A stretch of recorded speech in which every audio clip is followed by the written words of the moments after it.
দাড়িগুলো সুন্দর লাগে না কেটে ফেলবে কাটি ফেলবে তোমার মেজাব্বুর মতন তোমার মেজাব্বুর থেকে আছে এরকম দাড়ি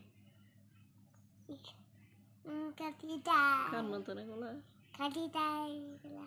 দাড়িগুলো কার মতন আপু কাটি আপুকে দাড়িগুলো কাউকে কাটি দিয়েছো তুমি আমাকে কাটি দাও দাড়ি তোমাকে কেটে দিতাম আচ্ছা মেশিন নিয়ে আসো আছে এখানে আছে যাও মেশিন এটা নিয়ে আসো এখানে আছে সিনটা মেশিন এটা মোবাইলে করতে থাকবে আজকে মেশিনটা মোবাইল আছে মোবাইলে নাই